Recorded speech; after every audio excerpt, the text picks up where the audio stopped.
Hi, ladies and gentlemen. Welcome to the Voice of College Football's USC channel, USC Postgame Live. I'm Tony Altimore. I'll be joined by Rick Anaya and Tim Prangley, and we're here to talk about USC football tonight. What a game as the Trojans get by Arizona State. I'm Altimore. I'll be joined by Rick Anaya and Tim Prangley. For those of you guys joining us afterwards, you can feel free to engage us, leave a comment on this, or even better, reach out to any of us on Twitter. You'll see our Twitter handles on the screen. Mine's right there below the whole time. For those of you guys watching live, you can either tweet at us or engage with us in the chat, or in just a little bit, we're going to actually invite you guys to call in. Our goal for this show is to be for you guys, the fans, to talk about USC and the game tonight. We're all also USC alums and USC fans. And so our goal in creating this channel as part of the Voice of College Football channel is to be there for you guys. So without further ado, let me introduce you to Rick Prangley, Rick, also known as LBC Trojan. You guys know Rick. He is here with us. Now, Tim is at the game and will be joining us in just a little bit. So, Rick, what did you think of this big game tonight? Give us your first quick overview. I thought it was a good game, not a great game. Caleb Williams bounced back. I thought he had a great game.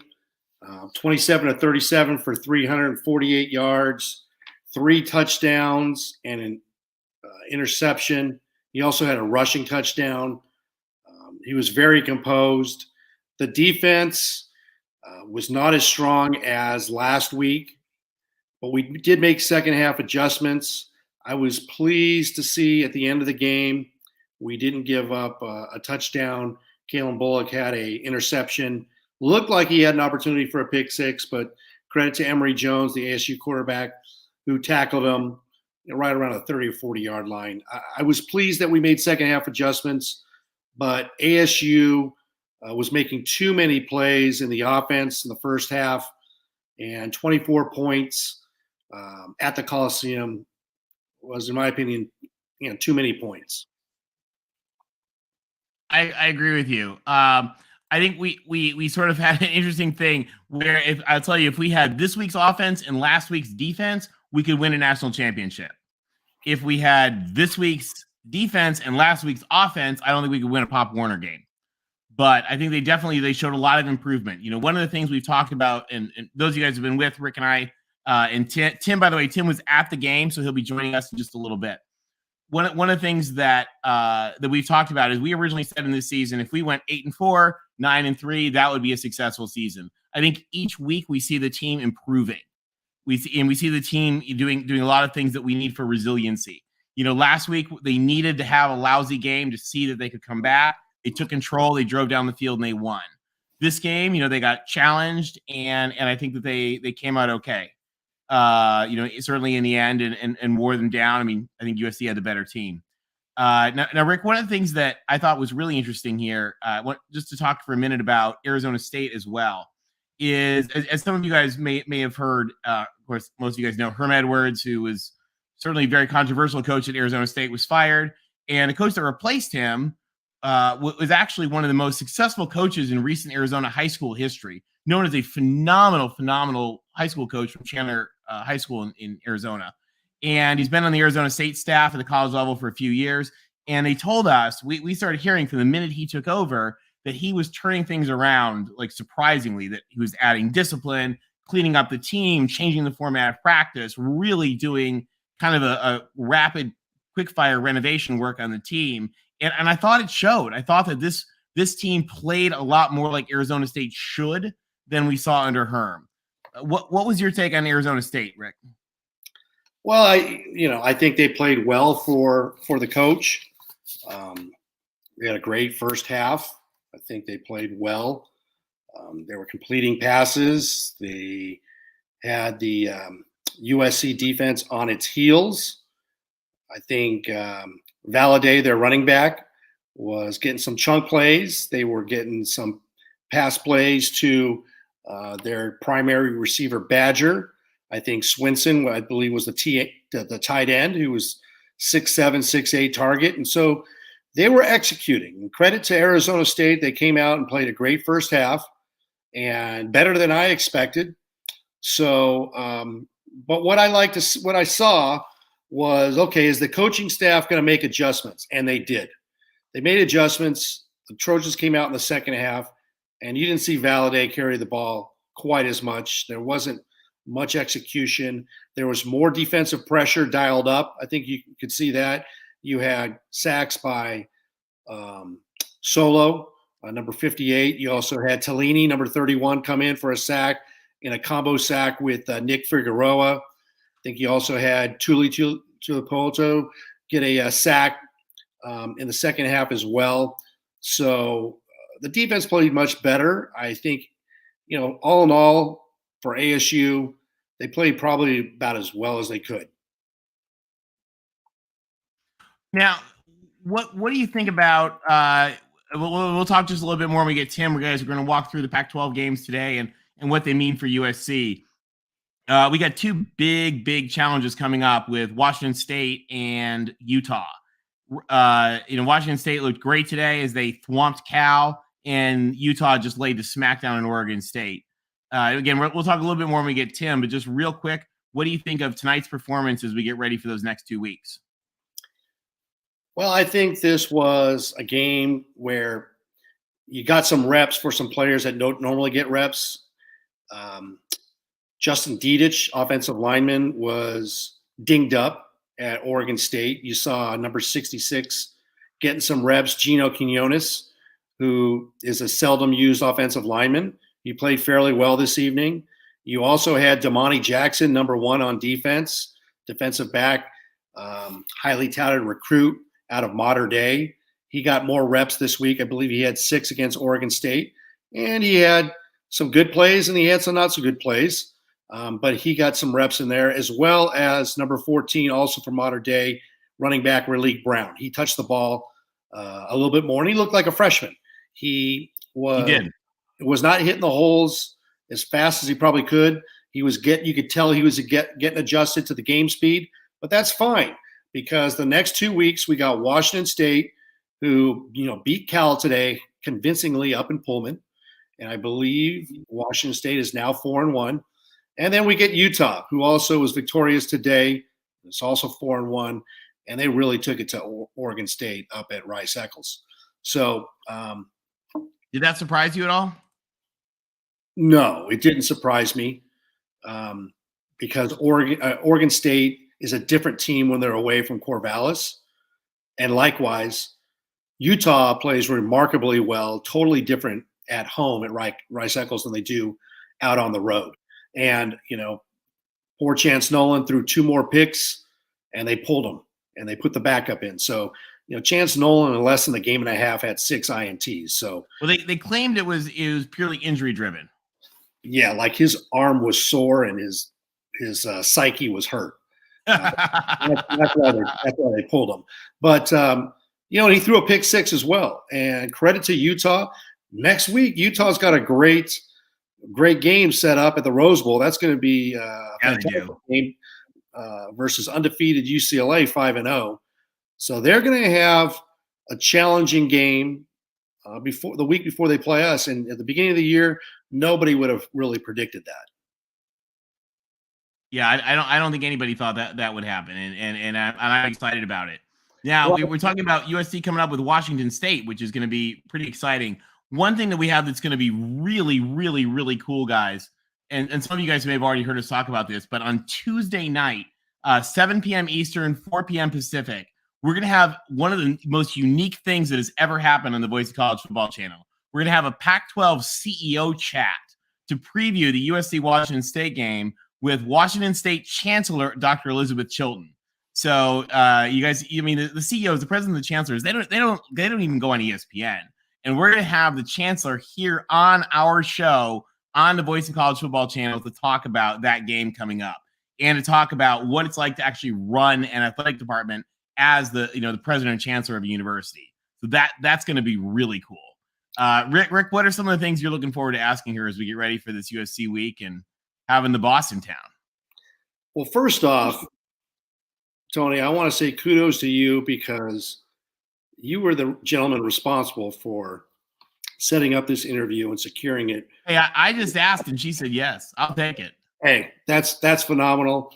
I think it's going to be a great opportunity here on Mark Rogers, the voice of college football, to have the Washington State Chancellor. And, like you said, she's the CEO of college football. I want to talk to her about how she made the decision to hire Jake Dickert, what she sees, the value that a football team can provide the university from an admissions standpoint, increase in enrollment, and then also what that process entailed in terms of looking and hiring the best person possible to lead Washington. That job.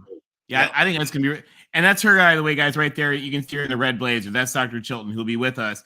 And she's the one who hired and introduced Jake Dickert, their coach. And they, certainly are having one of the best seasons Wazoo's had in years. So that's going to be a fun discussion.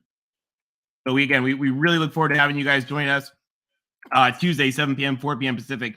But guys, what do you think about this USC game? So we've got a couple things. Eddie's in there. Eddie celebrating the giraffe.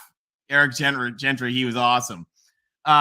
We want to chat with you guys tonight. We're going to be here for a little while. We're going to have Tim coming to us live on his way back from the stadium. And so a couple ways you guys can chat with us. You can either message us in the live chat, and we'll try to monitor that. Or even better, you can call in and join the show, which, we'd love to have you. I think that it's in there. We'll pop it here in the chat one more time. Just for anybody who knew, a bunch of you have joined us in the last couple of minutes. So we'd love to have you dial in, tell us what you think, what you thought watching the game. And then the other thing you can do, especially if you're watching the show afterwards, is you can reach out to us anytime on Twitter. That's probably the easiest way. You can also email us. You'll see our Twitter handles are on there. Rick is LBC Trojan. I'm TJ Altimore. And we love to chat with you guys on Twitter. We like to hear what you think. Tag us in stuff that's about USC because we love to engage and chat with you guys.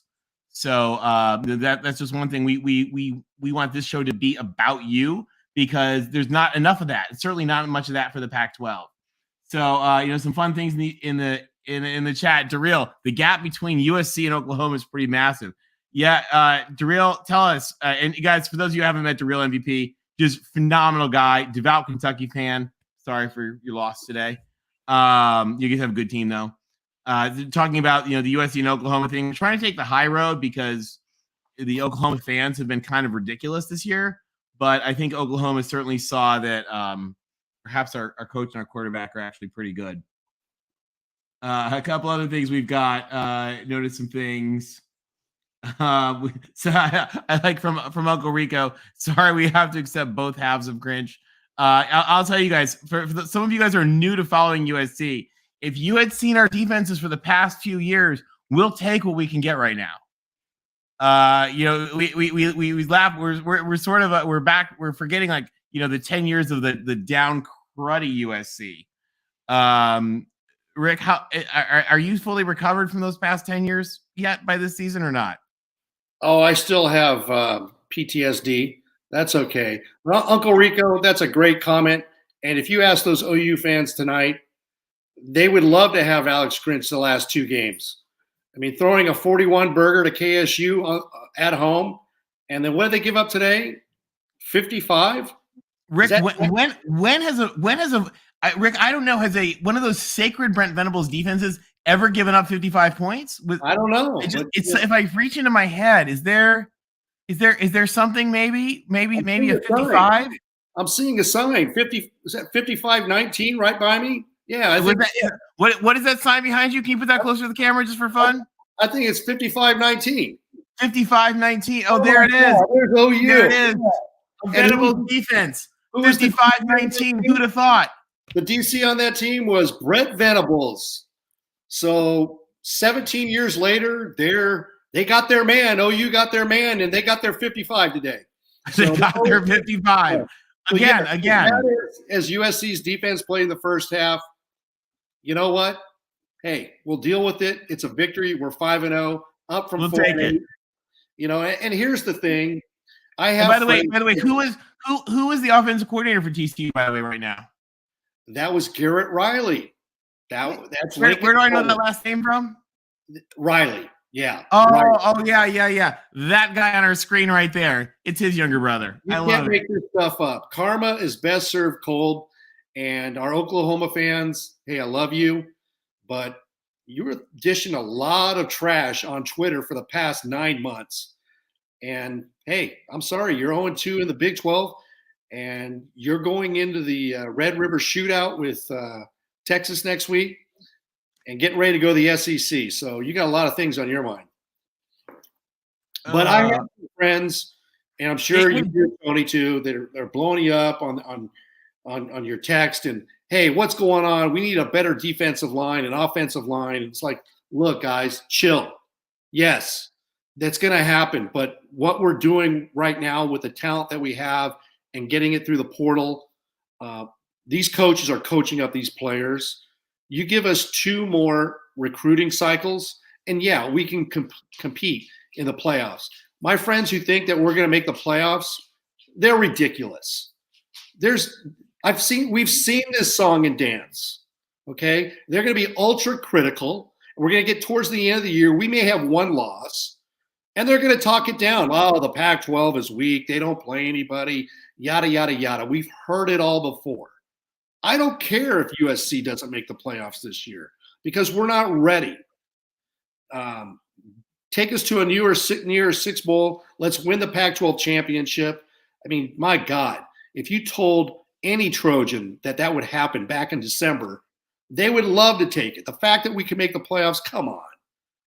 It's not realistic. Yeah. Give us 2 more recruiting cycles to build up our offensive, defensive line, and then we're going to bring it to you. I think you're right. Hey, Gixer, who's one of our favorite folks, who's at the game, talking about the light show. What Rick and forgive me because I wasn't there and we haven't gotten Tim yet back. What was going on with the phones and the light show where there was something in the game day app where you scanned a QR code and it did something to your phone and that was part of the whole light show. One of you guys who were at the game, chime in the chat or give us a call and let us know what exactly that was and how that worked because that sounded really, really cool. Just a quick note from one of our friends of the show, Connor Johnson. I love it. You guys need JT Daniels. Hey, JT Daniels had a bit of a rough day today too, so don't feel bad. You know what? JT Daniels had a rough day in Austin 4 years ago. I was there to watch that game. So that's right. That's right. We revisited the House of Horrors in Austin. Poor JT. Yeah, hey, he revisited that scene. That was not a fun thing. Roger Dodger, rebuilding years are hard. They are, and I think we're a little bit spoiled because this has been so far, a pretty solid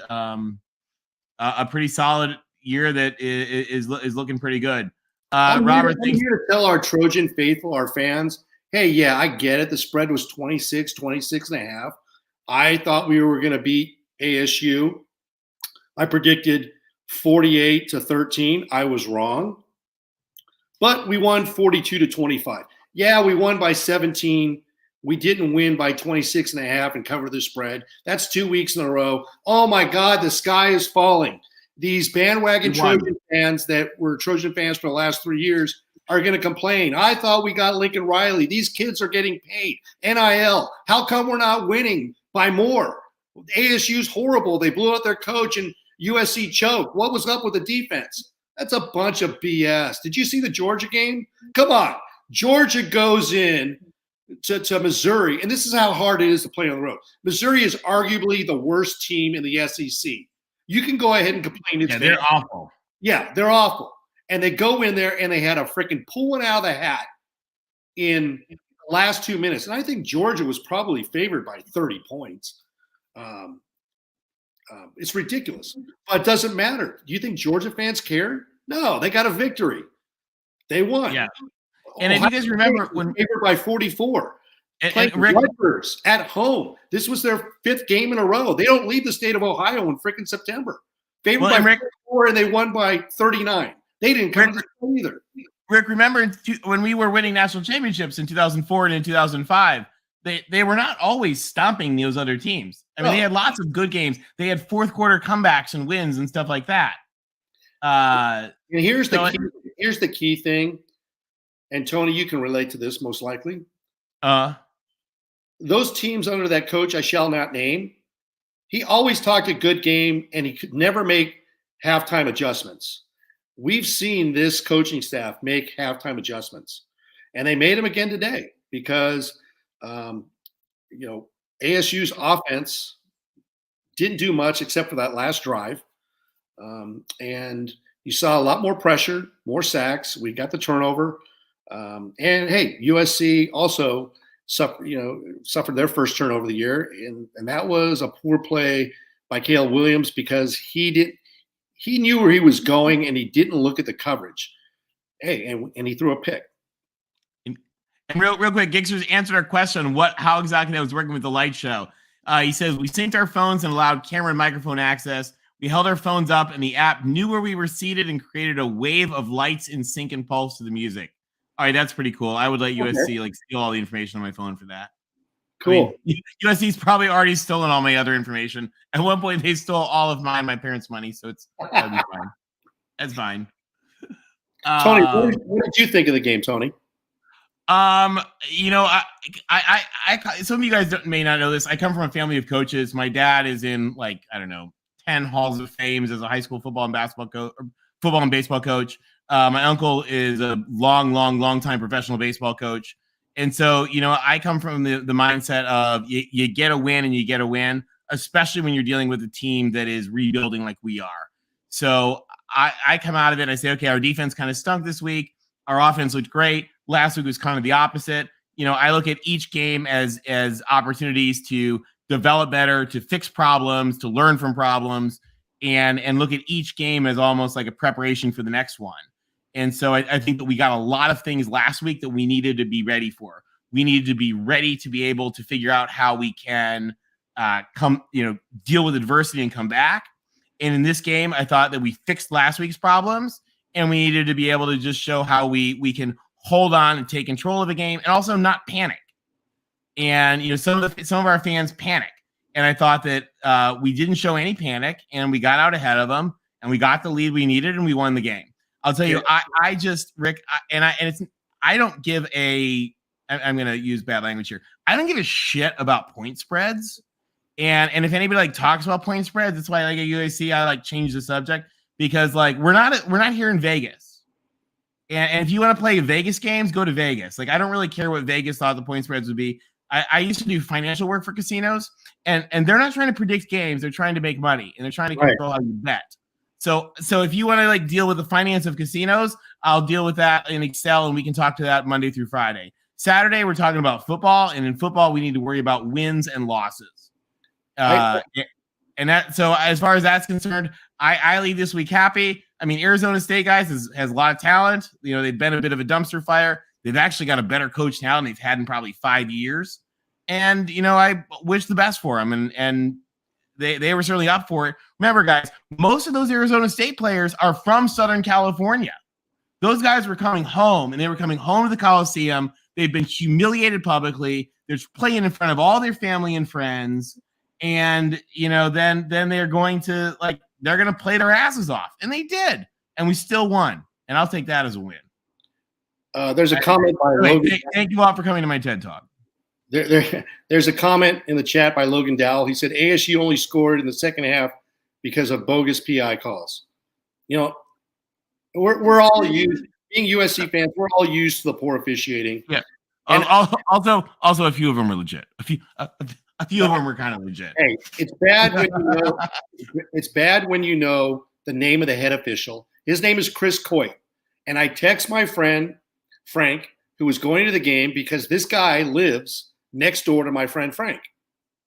And I said, hey, I hope your buddy doesn't have too much airtime on tonight's telecast. And he laughed. But, his crew showed their ugly head in the fourth quarter because that PI on number 14, Jacoby Covington, that was ridiculous. Okay, and that extended the drive. A quick shout out, by the way, to friend of the show, Traveling Fools. If you guys are not subscribed to Traveling Fools, he is awesome. He hosts the Voice of College Football's Miami channel. and we're glad to have him in the chat for some Pac-12 chat late after dark. Cheers, fools! Cheers, fools! And hey, we got Desmond here. Desmond, our first visitor of the day. Desmond, welcome to the USC postgame show. What'd you think of the game? How's it going, guys? Can you guys hear me? We can. How are you doing? Good, yeah. I think the game's good. I mean, I think they just need to do what they need. You know, they did what they needed to do. They got in, got a win. Nobody got hurt. I think that's the most important thing. Offense looked great. I mean, it should have been 7 out of 8 possessions they scored on. Caleb threw that, very predictable jump ball to Addison after he was feeling himself there on that drive. But yeah, I mean, I think they did good. I mean, I agree with you, man. Point spreads, we're not a group of 5 team. We don't need to go out there and be beating teams by 50 points to prove ourselves. We're in a Power 5 conference. As long as we win, everything will play out itself. I think you're totally right. Hey, we're also bringing in real quick Austin, who was actually watching the game with us. Mm-hmm. Austin, welcome to the show. Austin, what'd you think of the game? I thought it was a good game for the USC offense for the most part, other than that one pick that Rick pointed out. The defense, it's got some work to do still. I mean, the run defense didn't look too stellar, but we're 5 weeks into the season, and it'll get better as you guys go on. And I agree with you, Tony and Rick. It doesn't matter what the point spread is, as long as you win, that's all that matters. Yeah, I mean, we can play like Excel models with point spreads if we want to play Vegas casino games. Those are fun.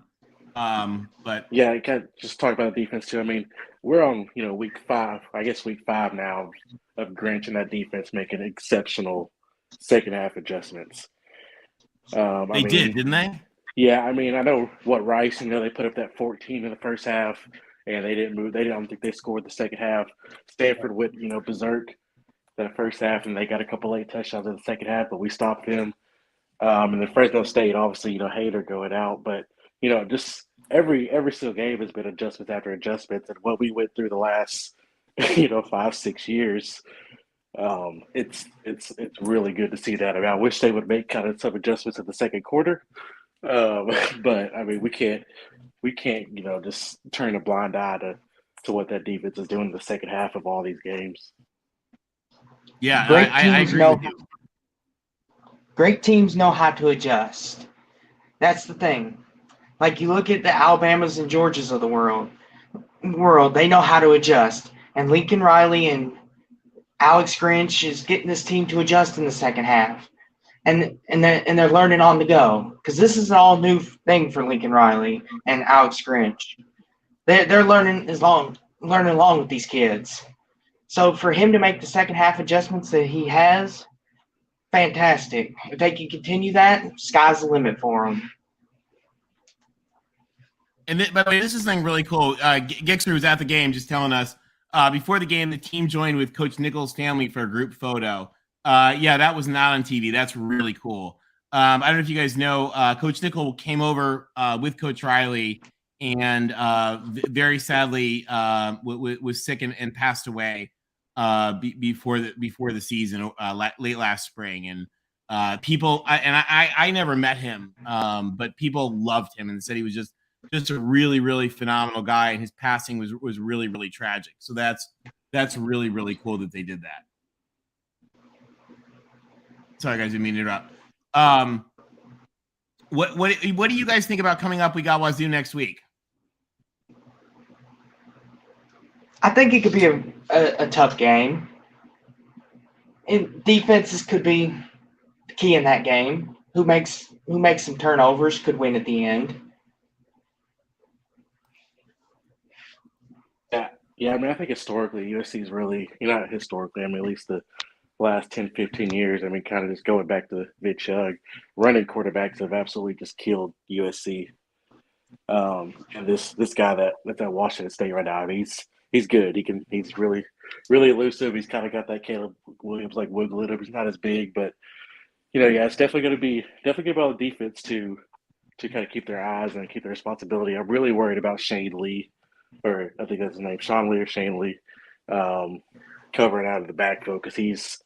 I don't know if you guys heard the broadcast today. I kind of remember some of that EJ Smith, coverage too, but he was just getting burnt, on some of those coverages, and I think Washington State's really going to exploit that because they like to run all that middle of the field, out of the backfield stuff. So it's going to be difficult and it's going to be interesting. Yeah, Shane Lee got exposed on at least two plays. You bring up a very good point, and one was on a touchdown. So that's on film, and Shane Lee's a great player, but picking up a running back out of the backfield, not his strength. Mismatch. And guys, for those of you guys who watched the game, Roger Dodger brings up something actually Austin and I were talking about earlier tonight, actually, which I couldn't tell. When the Arizona State player blasted Caleb Williams with the water bottle, and he's saying, was there no penalty on that? I couldn't tell. I was trying to look at Caleb Williams' face to see like if he was laughing. I mean, if that was like, kind of like done in jest. Because remember, guys, a lot of these players know each other. So I can't tell whether that is like a shameless thing that should be like really smashed down, or if that was just like two guys like kind of joking around to each other. I honestly couldn't tell. Somebody got a personal flag on unsportsmanlike comment or unsportsmanlike play, I don't know, week 2, week 3 from a totally different game. We're doing the exact same thing. So yeah, I think if the ref would have saw it would have been a flag. But I think like you're saying, I mean these are people that really know each other, obviously. So it would definitely have been a flag though if the ref saw it. I mean, yeah, exactly. I mean, I think about like when I was in high school, my best friend played for our like enemy team, and I totally would have sprayed him in the face with the water bottle and laughed about it, and he would have laughed back, and I couldn't tell what exactly was going on with that. Roger says Williams was on the field. He had gone into the sidelines, like into those guys, and was talking to them, and then as he was going back, like he was still facing them and talking with them as the guy like kind of sprayed it, and that's it. It looked to me like what friends would do, because I think that he would have been really kind of ticked, like if that hadn't happened, like like if somebody did that and you were mad at them, like I think you would have had a little different reaction. But who knows? Who knows? Maybe we'll find that out in the paper tomorrow. I think that's going to be a really kind of interesting little thing to see. We'll see if Tim knows anything about that when he comes in. One key thing that I like, Tony, is I think a question going into this game: how would Caleb Williams respond after that poor showing up in Corvallis? And in my opinion, he responded. When he had to scramble, he was decisive. He was getting first down. He avoided a couple of sacks. He did his, magician trick. His passes were pretty much spot on. You didn't see him chunking balls at receivers' feet. And he was 27 of 37 for 380 yards and 3 TDs. So I think that might be something that gets overlooked. Is like, look, he stepped up and he had to play a game and answer questions on ESPN the week after a bad performance. So I look at that as a positive, that he found his mojo.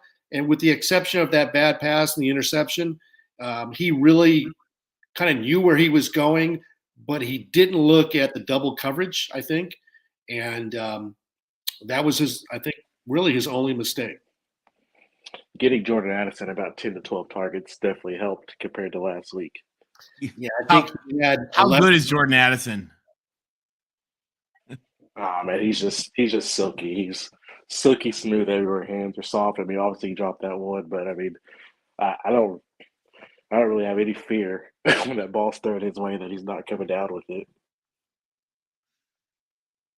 Yeah, he certainly did.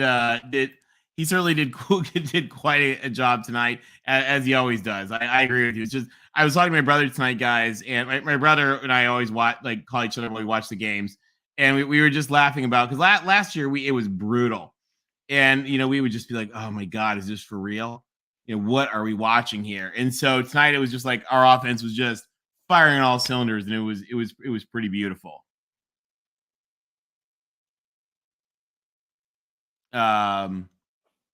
Tony, I think you asked a question about what do we think about Washington State for next week. Yeah. If we get this Caleb Williams, lights out Washington State. I mean, I like Cam Ward. He's a good little player, but he's prone to throwing interceptions and wilting on a big stage. FYI, just look at the last 4 minutes of the game at Oregon in Pullman. Okay, this guy, played at the FCS level. I think at Incarnate Ward. Yep. I mean, yeah, he's a good little player, but he's never played at the Coliseum. He's never played against a team like USC. We saw what he did against Oregon. To throw that pick six to Mace Funa in a critical point, he's going to make mistakes. And our defense is very opportunistic, and we thrive on quarterbacks such as Cam Ward. So, I mean, take a look at Chance Nolan. Yeah, I would like to see in that and going against him. I mean, bring that second half pressure that they brought against Arizona State just right out the gate. Yeah. And just take him out. I mean, obviously not take him out injury, but just his rhythm. Just take him out of his rhythm early and not give him any confidence. Yeah, and our defense will hopefully be able to do that. Robert, I agree with you. Corey Foreman needs to be able to step up kind of big time and do some things. We haven't heard from Tim. Tim is on his way back from the game. We did see him briefly in the chat, so he must be stuck in traffic. He'll hopefully be here with us in just a little bit. But guys, we do want to hear what you guys think. We lost Desmond. Hold on, Austin. I'm going to switch you out and bring Ben in, who's calling in. Ben, welcome to the show. Hey, Tony. Hey, Rick. How are you guys doing tonight? Good, thanks. What'd you think about the USC game? Well, I didn't get to watch the whole thing. I caught your guys' show, and I seen Rick kind of. Well, first of all, Tim, I want to say I'm glad to see that you're not in a pool. I'm glad to see that you don't have a pool of water in your living room, and I'm glad that you're all right I know you're in Florida, so I didn't know if you got much of the hurricane, but I'm glad you're all right. Oh, thanks. No, I'm on the Atlantic coast, so we were fine. Oh, okay. Well, anyways, I came and I seen your show, and I was wondering the question I had because I missed the first bit. You guys are defending this 3-score win. I don't understand, and I don't understand how Rick doesn't think USC is a legitimate. I think you have as good of a chance at being in the playoffs as anyone else. Ben, I appreciate that, but we are not there. There's a gap. You've got Georgia, Alabama, Ohio State. Then there's a huge gap, and maybe there's like 10 teams that could be the number 4. Mm-hmm. But we are not at a number 4 level for a playoff berth. And Ben, I think what Rick is saying, and Rick, tell me, I'm not to steal your thunder in this. But what Rick is saying is that as USC fans, we want to and we expect to be in that top 3. Like, we don't want the playoff berth for a pat on the back. We want to win a national championship. And we want to beat Alabama, and we want to beat Georgia, and we want to beat anybody else who's in the way. And we expect to do that. And this team is awesome. And, like, the turnaround is exactly 100% of what we dreamed of. But it is part of that rebuilding process to get us to the point where we are able to say, Georgia, whatever, we'll beat the hell out of them.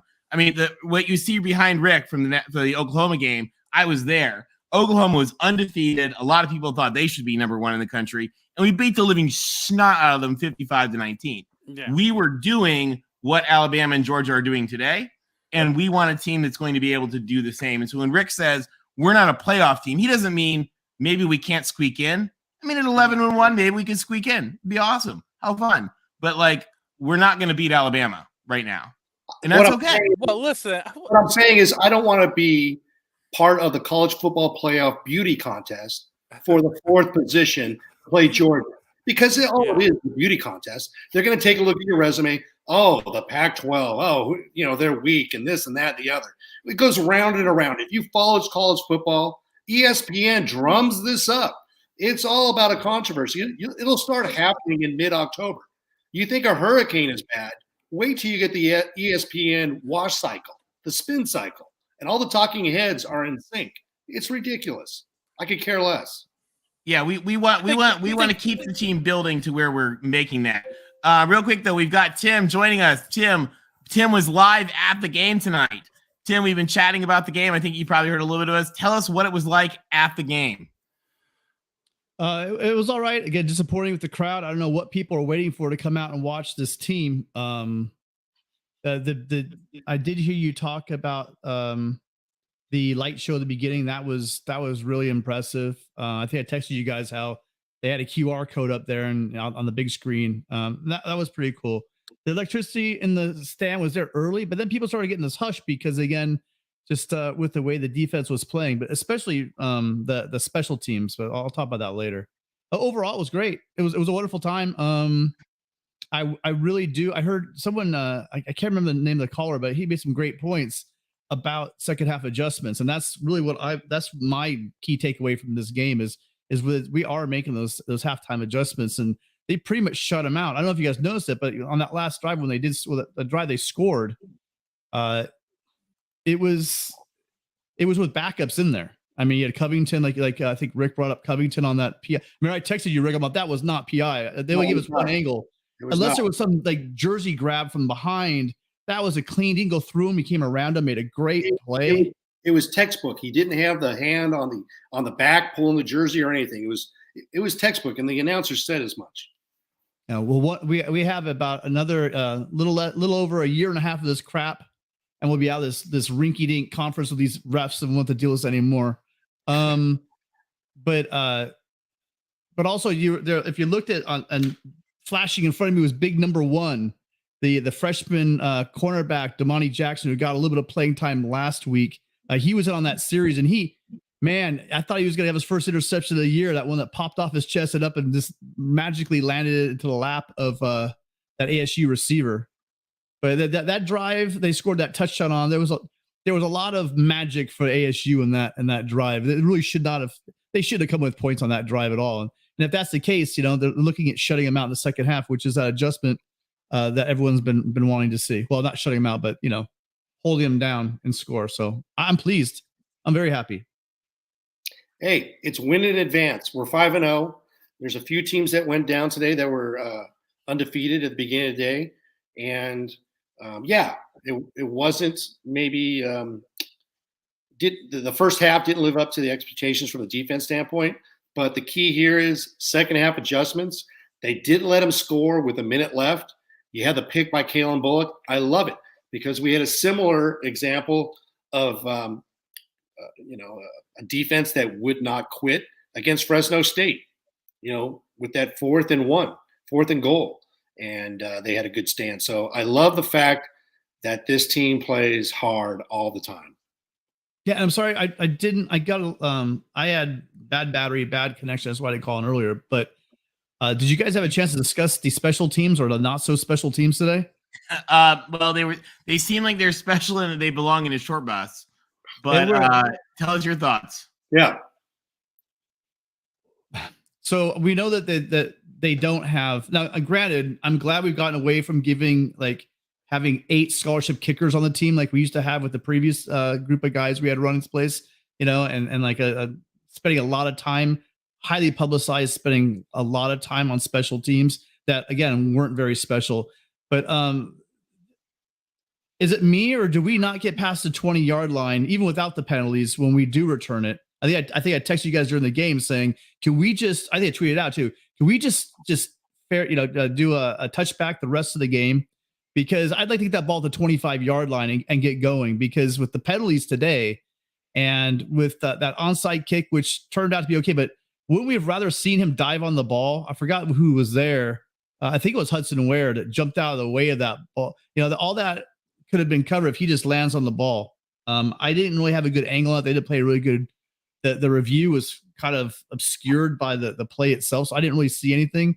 But it just looked like he kind of, got out of the way. And if that thing had gone 10 yards without the illegal block, that game might have gotten interesting. Just a number of things. The kicking game, kicking hasn't been stellar. Punting was okay today, but one punt or 2 punts were okay today, but punts have been far from good.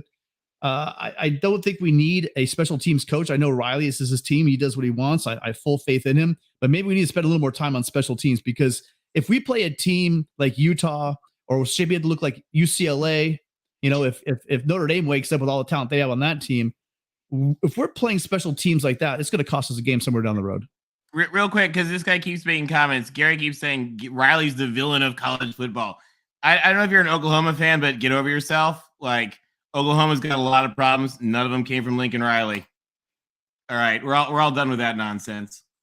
My take, Tony, on talking about Oklahoma. Yeah, we're not talking about Oklahoma. That's their business. We did have a little chuckle about that earlier, but there's really no reason. Oklahoma people need to worry about the problems inside their own house. They need to go strategize that in the Oklahoma shows. Yeah, and I want to watch that play. I think I heard Rick, you were cutting out because my internet was terrible. You're talking about that play that on the interception that went to Addison. It looked like a really strange play. It looked like they didn't replay it. I don't know why. They got to work on that. It looked like they locked up, but that was downfield. And correct me if I'm wrong. If the defender has their hands on your receiver and the ball's in the air, isn't that pass interference? I didn't have a good view of it. They didn't show that on the broadcast. I couldn't tell if he was being held or locked up. What they showed, Caleb looking in that direction the whole way and then throwing. I don't know if he saw the bracket coverage. There was two guys on Addison, and the underneath guy was able to pick off the pass. So, hey, it was unfortunate. It was a mistake. I don't think that pass should have been thrown, but oh well, you move on. I think there was a question in the chat about, let me see here. Real quick, while he looks for that, I just want to give a shout out to John DeMilo. It's pointing out and a couple of guys said this in the chat. We've won more games now and are undefeated than we won in the entire season last year. And I will take it. There you go. Oh, I found it. Robert Jenkins asked, Corey Foreman needs to step up big time. There was another question. I couldn't see it, but they want to know how Corey Foreman did. He was in on a couple plays. He's not really standing out. I think he did have a tackle on a run play. But what I like about this coaching staff, and Alex Grinch was asked during the week, hey, you need to perform in practice. And it's any player. Doesn't matter what his first name is, his last name. It's about performing. And if you can't perform in practice, you're not going to play. And so what that means is, hey, you're not performing in practice. For whatever reason Corey Foreman has, hey, he's had 10 months. He's had spring ball. He's had summer workouts. He's had fall camp. He's had the season. Whatever his excuses are, it's not happening. So there's other guys stepping up, like a Solomon Byrd. He's a player, transfer from Wyoming, third on the depth chart. He's stepping up, and he got pressures tonight. He had pressures against Oregon State on 2 sacks. So, yeah, Corey Foreman's a 5-star, the number 1 recruit. But this is a good example. It doesn't matter about the stars. And I love it about this coaching staff. It's not like the other coaching staff that had the love of his life, and he's going to play him. Who cares what mom and dad say, what they do on phone calls or texts? If your son's not working hard enough and can't pick up the playbook, he's not going to play. There's other guys that have stepped up and have filled the role admirably. So kudos to them. Yeah. Did you guys have a chance to talk about those the 2 plays on third down which should have been sacks that Caleb was able to just duck under and spin out of? Oh, I think there were more than 2. He was Houdini at one point. Well, I'm looking at the specifically it was like 3rd and 8 and 3rd and 4.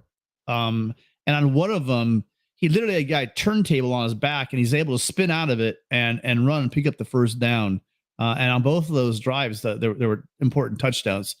I know that we're having issues. We had our backup, left tackle in. I mean, I know that Ford split time with Bobby Haskins, but I think it's clear to see that this line is noticeably different without Ford in it. I don't know if I'm being unfair to Bobby Haskins, but it just seems like a lot of that pressure is coming from the left side.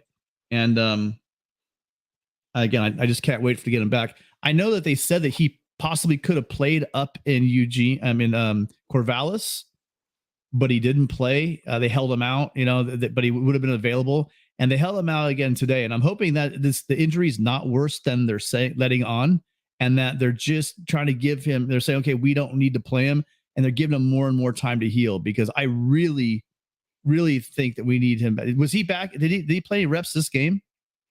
Yeah, he got a holding penalty on a key pass. I believe it was to Mario Williams. Was that on Ford? Yeah, it was on Ford. Yeah, and they showed it on the replay. It didn't have to happen. It did. He was trying to protect Caleb from getting sacked, and I believe the pass was to Mario Williams, wide open. It was probably like a 50-yard pass. How many series was he in? Yeah, I remember that play. How many? And I know I remember the holding call. How many series did he play? Did he play more than that one? I believe he played a few more series. Yes. Okay. Well, maybe it's not. Well, there's Archer saying Ford didn't look right to me. I think he's dealing with an injury. Okay, so from where I am, I couldn't see the actual jerseys in the line. That got kind of hard. But I did keep saying 70. I know I saw Haskins in there. We also talked about Justin Dietich didn't play. Seldom used backup Junior Quinones played pretty much the whole game, and he played pretty well. Yeah, but the pass protection looked good, but it didn't seem like, again, the running on the right side, or at least early on especially, just seemed like it wasn't there. Off to the right. To the left, there was some success, but not to the right, which would have been running to Quinones' side. The other thing I liked about this game that's very subtle is Lincoln Riley is getting a lot of other receivers involved. There was a call. Yeah. I was saying to a friend, I said, it was in the second half. Oh, Kyle Ford's in. It was in the red zone. I said, look for Ford to get a pass. He was on the bottom of the screen, and the ball went to him, and he just missed a touchdown. I think he got to like the 1 or 2 yard line. But, boom, there's a pass play to him. You got a touchdown to Malcolm X in the end zone, tight end. Kyron Hudson got a touchdown as well. Taj Washington, again, had a few catches. So you can see Caleb, obviously the balls went to Mario, went to Jordan, but there's other guys getting involved in the offense from a receiving standpoint that are going to be critical moving down as we move through the schedule. They're going to make some big catches, because it's not just going to be Addison and Williams. These other guys are getting confidence. They're getting involved. And Travis Dye, although the yardage is not going to, show up, another solid performance, 2 TDs, some big runs. The guy's solid.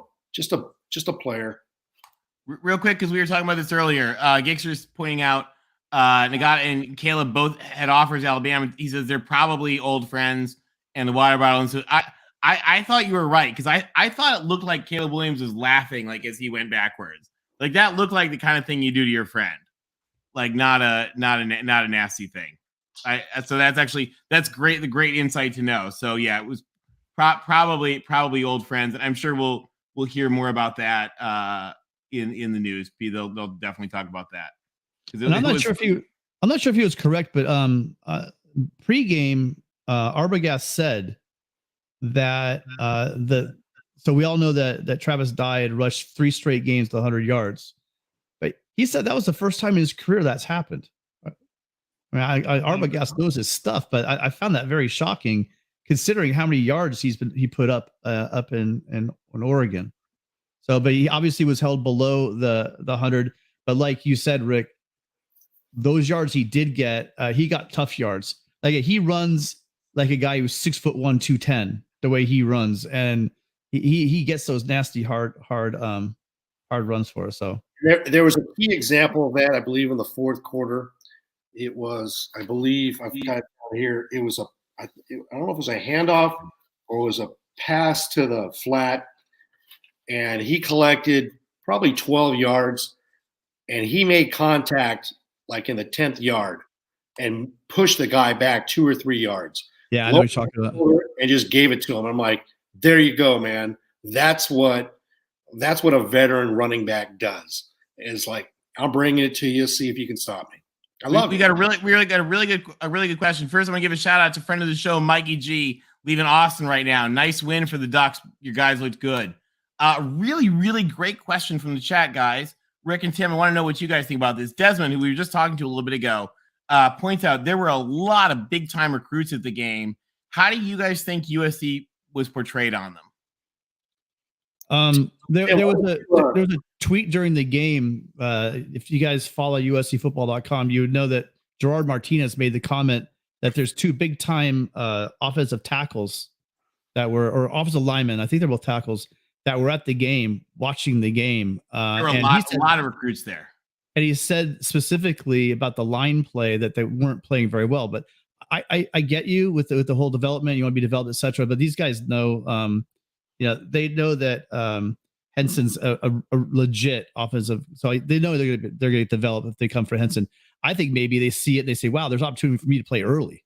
So there's two ways to look at what Gerard said. Is there A, hey, wow, these guys are playing a bit sloppy, or B, hey, look, there might be an opportunity for me to come in and play early. I think a lot of the recruits were, if I'm not mistaken, are guys that are already committed to this class. When I was looking at the list, but the big one is the offensive tackle from Arizona, Rick, who was previously committed to Notre Dame, and Elijah Page. And now he's really a lot of the recruiting services are saying that he's likely coming towards SC. And then I forget the name of the defensive lineman from Los Alamitos. He tweeted out a picture of him, throwing up the victory sign. He's really had a rough deal. He came out here from, I think he's from Georgia. I can't remember. And he came to California because high school players can get NIL deals. And the problem is I guess those deals just kind of dried up. And then also there were some issues about his move. So he missed the first, I guess, couple of games of the season. My dad said his first game was this week that he played. So, but there's some big time players. You're right. I'm sorry. I wish I had the list in front of me. I don't know the exact names, but I do know that Paige was there and was excited. And I think I believe most of the people that were there were already committed. I could be wrong if anyone has a list. And I saw pictures from, they did a big, like, a recruits breakfast or brunch or something on the pier in Manhattan Beach, and they were doing it all up for the recruits visiting. I think it looked like, and Tim, you were there, the environment from the stadium looked like it was a lot of fun. A big win. What? Oh, that's the guy, T.A. Cunningham. I just threw it up there. That I got some help from Desmond and Archer, both helped me at the net, and the name of the guy. Sorry. Yeah, I mean, I thought it probably came across well. I mean, one of the things, guys, for the recruits that is an issue is that we're recruiting them to help as that rebuilding process. So I think you're very right, Tim, that those guys, they want to see that they can play, because that's part of what we're recruiting them for. Yeah, and one of the guys that was here is already commit. A 2023 commit is my favorite player in the class, Tackett Curtis, linebacker out of Manny, Louisiana. Last week he beat Arch Manning's team and just blew that team up. And he is a cross between a Clay Matthews and a Matt Grittigood. So can't wait to get Tackett Curtis patrolling the middle of our defense next year. He's like a cruise missile. That guy's awesome. Yep. And I don't know if you guys saw, there was an amazing picture they did after the game. His dad actually took the picture of him with Arch Manning, and it's Tackett giving the fight on and Arch giving the horns up. Yep. So I thought that was a really cool picture. And that was after their high school game, not this game. Yeah, after their high school game. Yeah, exactly. Them together. Another recruit that was there that I would love to have is out of Gardena Serra is Roderick Pleasant. He's got speed, man. That guy's fast. Quarterback. And so there's a lot of schools after him, and USC kind of was a little quiet recruiting him. There wasn't much buzz, but I think in the last couple of months they're going after him. Love to have Roderick Pleasant in this class. And I think Gixer points out, I love this. Yeah, having Jerry Rice on the field probably helped a little bit too. And Gixer mentioned there were a lot of celebrities. I haven't seen the list of celebrities on the sidelines. I don't know if you guys were there. Chime in the chat or call into the show and tell us what other celebrities we're seeing there? Who else might have been on the field? Are we getting back to the old Pete Carroll days? One of the interesting things, guys, when the NCAA slapped us with that probation, they did something really interesting, really nasty and bitchy that they have never done to any other team in any other kind of probation. They banned us from having any unofficial personnel on the sidelines. And it was the douchebags of the NCAA. And I'm sorry, Paul D, due respect to Traveling Fools, our friend of the show, Paul D is a complete douchebag.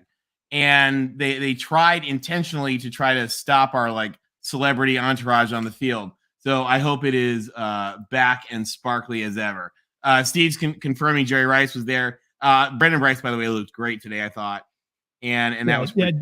If I could add, Jerry Rice was there and he was holding his own little scrum, and you could see with a bunch of kids coming down to the front where Jerry Rice was on the sidelines, and he was signing a number of jerseys and hats and whatever kids were throwing at him. And it was during the game for a protracted period, and he was actually a good sport. Bone was down there with him, but it seemed like he was really enjoying it. I mean, he was obviously watching his son play, but he was definitely giving back to the kids in the crowd. It was nice to see. That's really cool. I don't know if you guys saw, there was a guy last year that was really nice about signing things to the crowd too.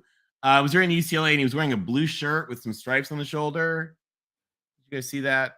Yeah, I don't want to talk about that though. That's last year's garbage. That's last year. That's last year. Okay. That's last year's gone. Sorry guys, it's still a little sore. I laugh because it's how we cope. Guys, there was one other recruit that was there, offensive lineman Caleb Lomu, out of Highland High School in Arizona. He is a nephew of Deuce Latui, who was a great offensive lineman at USC in the early 2000s. He has been recruited by Arizona, Arizona State, and Utah. If we can get Caleb, that would be a great get. This guy is a mauler, 6'5", 265. So if we can get him, as well as Elijah Page, that's going to round out a great offensive line class, in my opinion. Yeah, I can't confirm that these guys are here, but I just credit to On3. They have the list here. It is quite extensive. A lot of guys already committed. Malachi Nelson, the quarterback from Los Alamitos. Zachariah Branch, the wide receiver from Bishop Gorman. Here's a guy we need. He's not committed.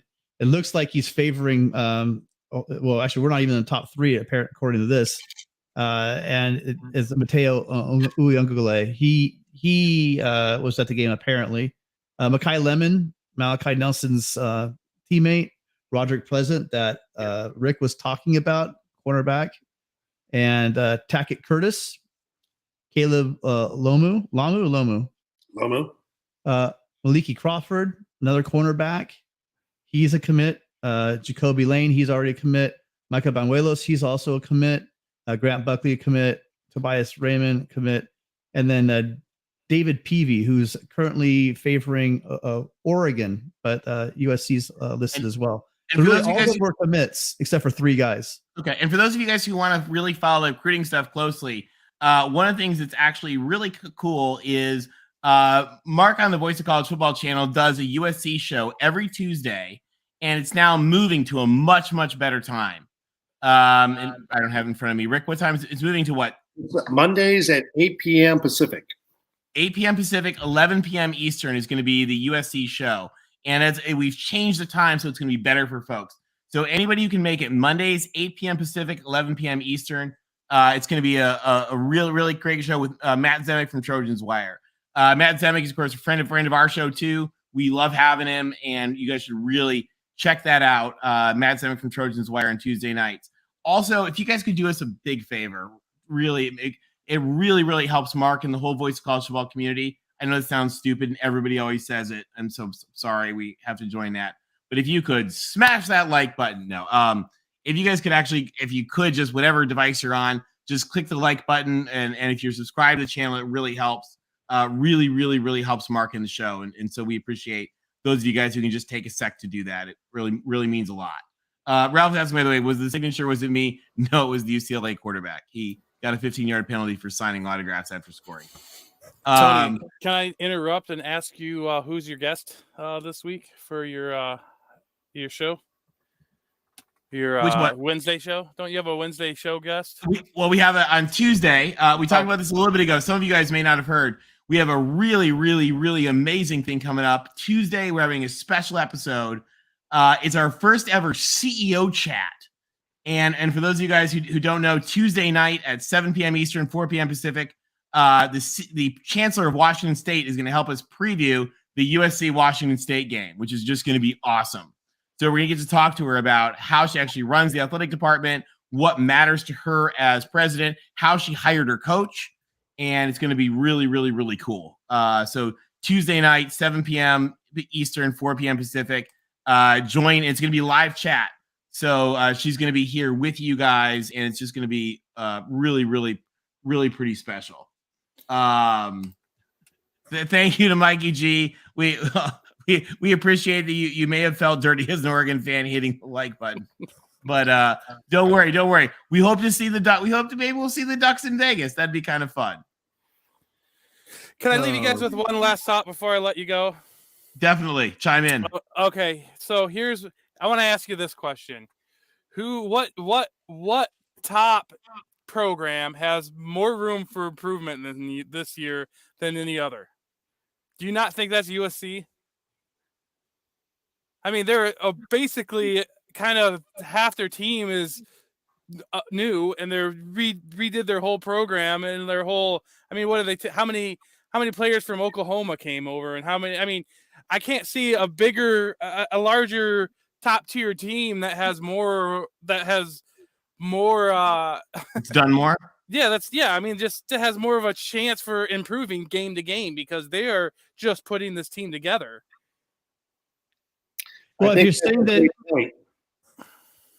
I think you're spot on.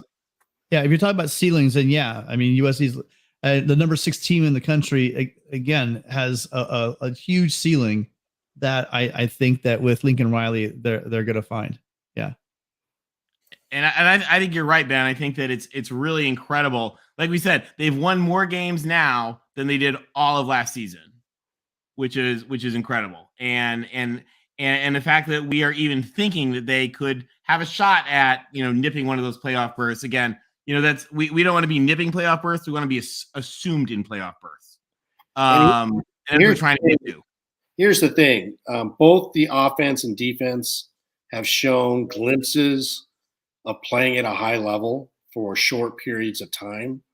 And that's a positive thing. The offense has obviously been, further along in their development, but we have a coaching staff that demands excellence every play of every game.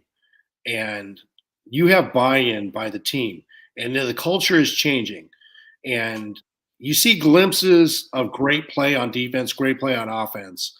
The key is doing that consistently for the entire game. And it's coming. And that's what's positive to see is that adjustments are being made, corrections are being made, and you're seeing better play for a period of time. Now the key is do that consistently for the whole game. But yeah, and I think that's gonna come. I mean, I would expect it to only improve. I mean, the fact that you're at this point and having those mistakes, those are things you can improve.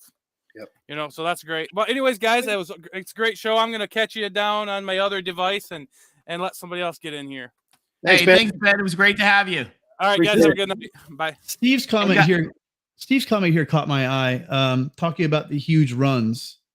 And what I will say is there were a couple of cracked off there, but the longest run that they had of the night was Valade picked up a 23-yard run. And I remember that one. I believe it's to the left side. That's similar. It's that similar play where he gets outside the tackle and there's like nobody there, and then he just goes right. And so that's one. And they ended up rushing. I don't remember what they ended up rushing for, but they ended up rushing for I think 100 and over 120, 130 yards. But before those last couple of drives, when USC had their starters in, I mean, it was into the fourth quarter. And I remember turning to my dad and the people around us saying, if now don't look at the scoreboard, but how many yards do you think ASU has rushed for? They were under 100 yards. They were like at 88 yards or like that, or 89 yards into the fourth quarter. It seemed like a lot more. They rushed for 88 yards the entire game. Oh well, I'm looking at the wrong. Oh my bad, I'm looking at the wrong stat. Sorry. So then they must have that add some sacks in there too. That's probably what happened because they were over 100 at one point. So late in the game there were some sacks. But if you would have told me after all that running that that's where they were, I would have been surprised, But that is they had about 4. How many sacks? Did you guys catch? How many sacks? I didn't see the stats yet, but there was like 4 sacks in the game, or maybe 5 even. I don't know. I'm thinking 5. And so, a lot of that brought it back under 100. But even with that, even at 110, 150, if I told you there's only 115 yards on the ground, it's not a lot of yards to give on the ground. There was a couple big plays, but again, the next longest run was 12 yards. So it's not like they were gashing us on the ground like other teams had done throughout the year. Thank you, Mark. By the way, the 4 sacks that I have commented, written down. Tellini had one. Tellini also had one with Figueroa. Solo had one, and Thule had one. So it's definitely 4. There could have been a 5th one as well.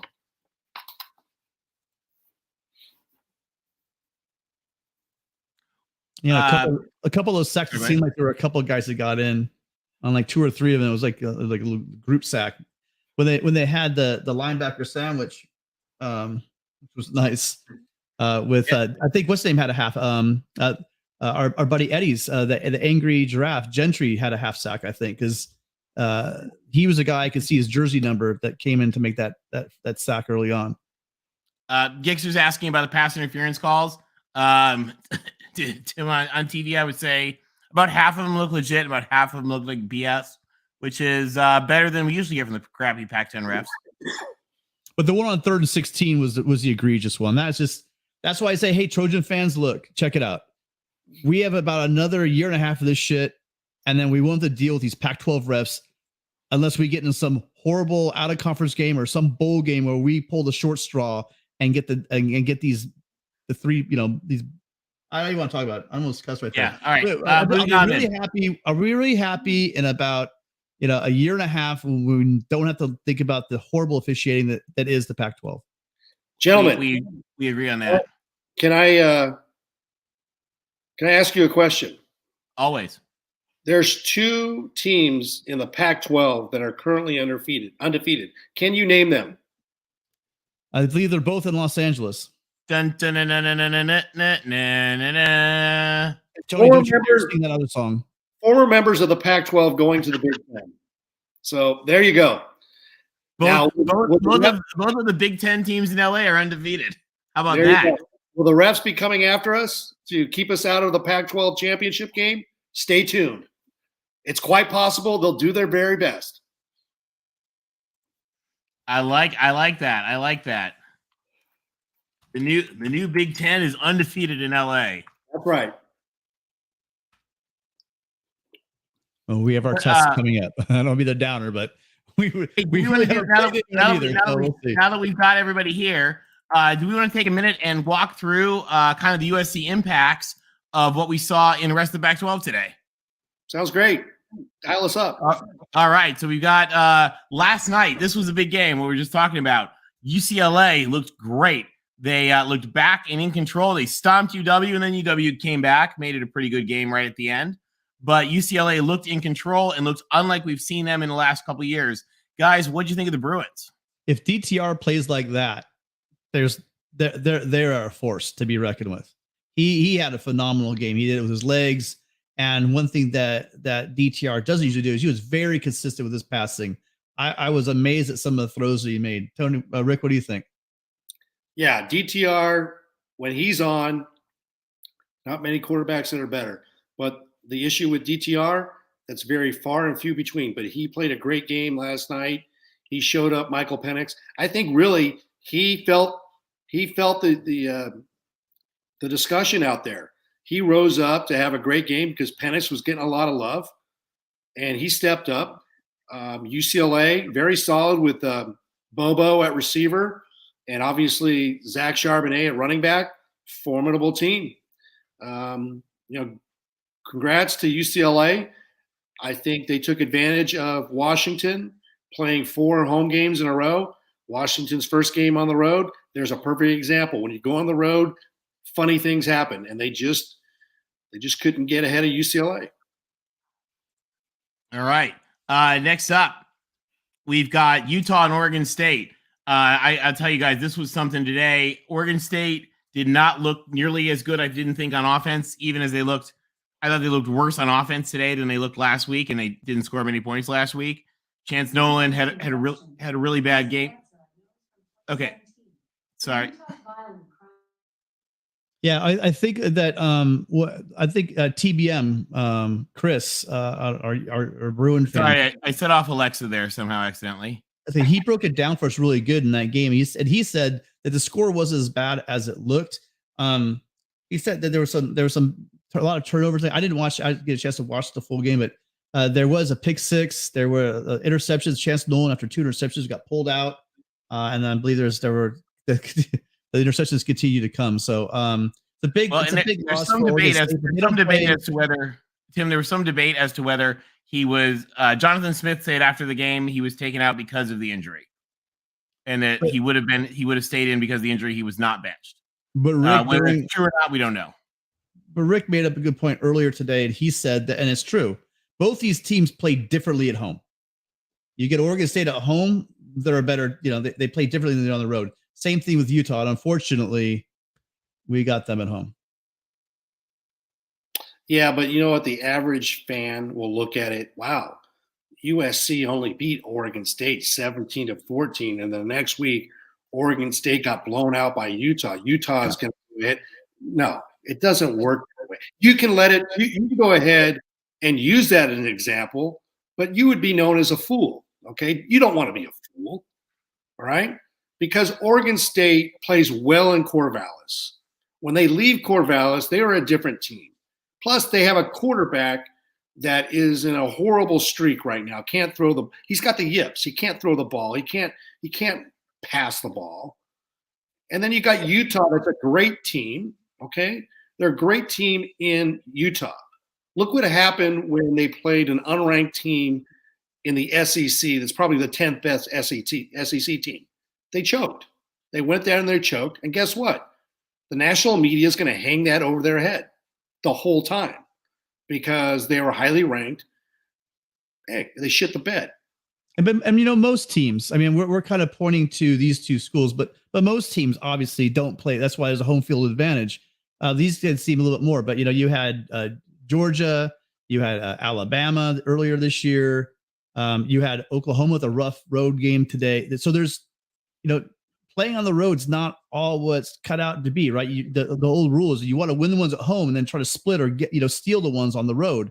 And with schools like Utah and Oregon State, I just it feels like it's amplified with these two teams. They're both great programs, that they're good teams, but man, you get them at home, it's a whole different ballgame. And I would also remind you guys, we are like, and this, I know this sounds silly to say, but I swear to God, it's true. Having grown up with this stupid game my entire life, every team has one place that they are cursed. That no matter what happens, that's the place where the bad things happen, where the losses that shouldn't happen. It's bizarre, but I feel like every team in the sport has one place that they're cursed, and our place was Corvallis. So for us to escape with Corvallis with a win, my rule has always been, and again, you guys heard me on my little TED talk about why I don't give a shit about point spreads, but I'm sorry, my language. I think anytime we get out of Corvallis with a win, it's a win. And I don't even care if it's a bad win or an ugly win. A win is a win when we go up there in that crazy, crazy place. So, again, I take it where we can get it. And the game versus Utah in 2 weeks. It's going to be wild. That's the game. That's going to be the defining moment. That's going to be a game where we're going to see how real USC is, how real Utah is, and who has progressed the most. And that's going to be a beautiful game. That's what it's about. That's college football. By the way, Mikey G is pointing out that place for Oregon is definitely Stanford. You guys are totally cursed at Stanford, especially. I know it. I've been laughing at the Oregon fans this week. Knowing Stanford was bad, you guys have been saying the same thing. We're going to talk about you guys in Stanford in just a minute. We'll take it. And I'll tell you guys, if you'd have said to us before the season, there's a very real chance we could be undefeated coming out of Utah, I would probably not have believed you. And here, who knows? So we're gonna see. It's definitely gonna be something else. Ralph, yeah, exactly. For Michigan, it's Iowa. And in fact, Ralph, you'll laugh at this. I was laughing with some family today about now that we're going to the Big Ten, are we going to pick up Iowa? Because bad things happen at Kinnick. So is Kinnick going to be our new Corvallis? I think we'll find out. It's going to be kind of interesting. Not as long as Kirk Ferentz is there and his son running the offense. Which won't be for much longer. Do we think that the LA weather will extend conditioning into the season playoffs? Lower 73 degrees Fahrenheit. Yeah, I think that and I was talking actually with my brother about this today. I don't think the move to the Big Ten and all that is going to have as much weather effect as we think. Because remember, guys, we play in Boulder, we play in Salt Lake City, we play in Seattle, we play in both the Oregon places, we play in the Palouse. So, like, the weather in the Big Ten, because I'm from Michigan, during football season, the weather going into early November in Michigan is not bad. It's not that cold. It doesn't snow. Like the last week of the season, they sometimes get snow like they did last year at Michigan. We're not going to be playing in the Big Ten that week. You guys remember, our last game is going to be UCLA, and that's going to be in LA. So we're not going to be in the Midwest on November 29th. So I think we'll be fine. Yeah, exactly. Weird things happen in Kinnick. Let's move on to the next one. This has the big implications for this week. Washington State, the Cougs have just continued to roll, continue to look good, guys. Jake Dickert has taken that team, and they laid a whipping on Cal, 28-9. What'd you think of that one? You know what? They couldn't get Jaden Ott off today. So Washington State keyed in on him and contained him and forced Cal to make adjustments and find other playmakers. And I saw the second half of this game, and Plummer, he got hurt towards the end of the game. He's just a slow guy, and they put pressure on him, and he was just getting rattled the whole second half. Cal was being Cal.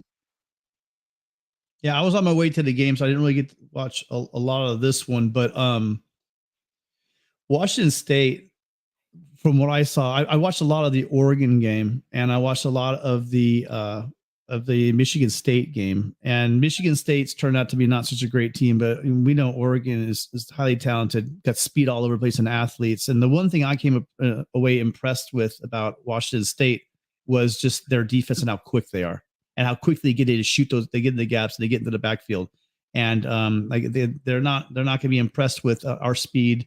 And I do wonder how effective Caleb Williams, the Houdini of USC. I wonder if he's going to be able, because they are also sure tackling. Those Dickert teams, they tackle well. So I'm hoping that we have a healthy Ford back and we don't have those issues next game. And hey, I also while we're talking about this, I know we've mentioned a couple of times, but just because it's going to be so awesome, the lady in the red right there on the screen, you see that's Chancellor of Washington State. Dr. Chilton, she's just an amazing, really interesting, really inspirational lady, brilliant academic, and really doing some great stuff at Wazoo. She's going to be on our show right here, chatting live with you guys Tuesday, 7 p.m. Eastern, 4 p.m. Pacific. So we're definitely looking forward to having her here. Joey fell asleep and has no idea who won. USC won. All right. I thought he was asking if the Mountaineers won. Joey, they lost. Yeah. Texas won. Oh, yeah, Joey, you don't ask that question. That game probably put him asleep. All right. Next one, guys. Arizona, the comeback kids of the Pac-12. We all love Jed Fish. I think everybody on our show is talking about we really like and respect Jed Fish. And Colorado is such a dumpster fire that when I made the graphic, guys, we didn't even put any of their coaches on because God knew if they were going to be there. And Arizona laid a whoop down on Colorado. Guys, is this the end of Carl Durrell? How long does he survive?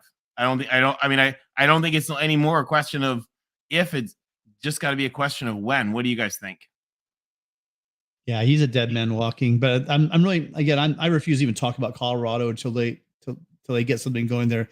My eyes looking at Arizona, I didn't see the game. Those 20 points, were those up in garbage time, or did Arizona give 20 points to that like terrible offense that Colorado has? Probably the worst offense I've ever seen in my life. I didn't see exactly. Every time I watched, it was just Arizona making Colorado look bad, and I just kept changing to better games. Because if Colorado scored 20 points on Arizona, we know that Arizona with Delora is gonna put up points, and I think that on our defense, he's gonna find a way. Good Delora, if he's not throwing interceptions, is going to put up points in us. What I want to see is that how bad that defense is. Let me put this in the context. Last week, Arizona gave up 49 points to Cal.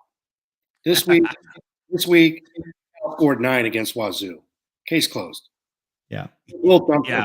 Let's move on. As always, OVC speaks wisely. All right. Next, guys, Oregon versus Stanford. So, as you guys know, Stanford is Oregon's curse, although this was thankfully in Autzen. And David Shaw's only 4-4 against ranked teams in Autzen, which Oregon when they're ranked, which is not bad. But Oregon, our good friend of the show, the Stanford Tree, who was not there, did not unveil his new tree yet. So apparently next week at Stanford Stadium, we're getting an unveiling of the tree. If you guys have not seen our special show with the Stanford Tree, check it out. It's actually really pretty cool. But the Oregon Ducks, Bo Nix looked great, and they whacked Stanford 45-27. The game was much – that was garbage time. Oregon controlled the game the whole time. What did you guys think? Yeah, I mean, if Stanford just be happy that Colorado's in the Pac-12, because otherwise they would be the worst team in the Pac-12. And unfortunately, they don't get to play them. Yeah, well, there's 10. They gave up 10 points in the fourth. The Ducks gave up 10 points in the fourth quarter, so that's probably more closer to a 45-17 or 45-10 kind of game. So I don't think we can glean too much from that, other than the fact that Stanford is who we think they are. Yeah. Full disclosure, I didn't watch the game. I was watching the USC game. Congrats to Oregon. They took care of business like they should at home. They cut down the tree, which has been a challenge for Oregon because Stanford's been their nemesis the last 12 years. They've gone 6-6. So congrats to Oregon, and they move on. Shaw will be there as long as he wants to be. I mean, they're paying that guy right now. What is it, like $9 million? How many wins did they have last year? 3. So that's $3 million a win. I think he'll be there as long as he wants to be there. It's Stanford. It's one of the top academic schools in the country. Yes, they do care about their athletics, but they care as much about football as they probably do women's gymnastics. Let's put it that way. And one of the other things is Stanford struggles so much to get players in. One of the big things, especially with the COVID year and all that, has been taking advantage of graduate school and graduate transfers and stuff like that. And the problem with Stanford is that their academics are so tight that a lot of these guys, and I hate to bag on a lot of schools around the country, but a lot of the guys, they go in and they shuffle them into some sort of junk easy joke major or whatever, squeak them through. And the problem is those kids can never get into Stanford graduate schools. So Stanford had one transfer this year, Fields from Oklahoma, who was captain of Lincoln Riley's team, got himself into Stanford on a full ride academic scholarship.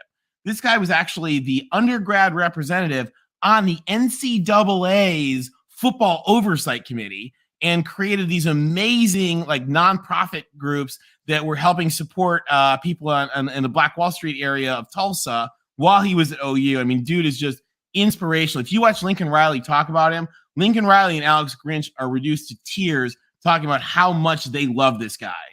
And he got into Stanford on a full ride academic scholarship and then called David Shaw, was like, hey, I'm going to be at Stanford. I have another year of eligibility. You need some help? And the flip side of that only grad transfer they have. And the flip side of that grad school thing is also this. So we have Austin Jones, who was graduate transfer, but he also had the one-time transfer rule. But once you have your undergraduate degree from Stanford and you're only going to play one more year and you're an athlete that can play ball, why not you have your Stanford degree in hand, then go play somewhere where you have a chance to win a championship. So that's also working against them as well. It is. And I'll tell you guys also, we talk a lot of smack about Stanford, but I have so many good friends from there. It's really an incredible school. So, when we complain about, they can't figure out how to do their graduate transfers, they really, really have a lot of incredible people there. But I'll tell you, Mikey, I wonder, is there going to come a point if this, I think he's probably fine this year, but it may be if next year, if things don't improve, that they're going to have to really try to figure that out. Because interestingly, we're also seeing, I think, a lot of the exact same struggles with Northwestern. I mean, Northwestern is terrible this year. Northwestern has all of the facilities. They are in the great location. I mean, they're right in Chicago. They're about to put $800 million into a new stadium. Think about that, guys. They've already taken $450 million and put it towards athletics. They're going to put another $850 million into this new stadium. They're going to have to not lose to Southern Illinois. Well, but again, when you're in the Big Ten, making all that Big Ten money, it affords you the ability to do that kind of thing. That big energy. And we'll be joining them, guys. We played in that beautiful new stadium at some point. And somehow that bad Northwestern team only lost 17-7 to Penn State today in Happy Valley. I know. I think Penn State actually turned the ball over 5 times, and Northwestern's that bad that they couldn't capitalize. So, hey, I look forward to playing Northwestern and Penn State in the Big Ten. Bring it on, baby. Yeah, and again, we have to show you guys, and I hear Rick and Tony saying incredible things, but that's not the purpose of our show. We really would like to get some. I mean, I'm not sure. I missed the first part of the show. I'm sure we had some Trojan fans call in, but we had some great folks. We're really looking to turn this into. It's supposed to be a talk show where we're hearing from you. You Trojan fans. We're 5-0. We're on a run. We really want to hear you guys, hear your concerns, but also hear you guys brag. We've been down for quite a while. Love to hear some new, fresh voices. Friend of the show, Mikey G. The only real Northwestern team is them Ducks. See you guys in Vegas. Hey, I would love to see the Ducks in Vegas with us. How fun would that game be? What would you guys think about USC? Caleb Williams versus Bo Nix. Would that be a fun game in Vegas? Yeah, I think that the North is still wide open. I still do. I think that the teams that traveled had some rough losses, but there's a lot of football still to be played. And Logan's real quick asking if it's from endowment. It's actually not. Supposedly, and I don't know if they've released all the financial details. Coming from Pat Ryan's the billionaire CEO of Aon, namesake of their arena and their current stadium. He renovated their current stadium once already. He also built their absurd, amazing new sports facility. Supposedly he's putting up the majority of the money for it. Multi-billionaire founder of Aon. Really, really, really neat guy from a really cool family too. So what Joey Foster, he doesn't want our opinion on that JUCO directional school. Joey, we always want your opinion. And sorry for your Mountaineers, but your Mountaineers are going to have a good season this year.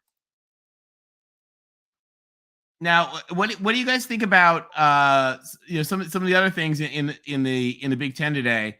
There, some kind of wild stuff went on. Michigan looks pretty good against Iowa. Michigan State looked awful.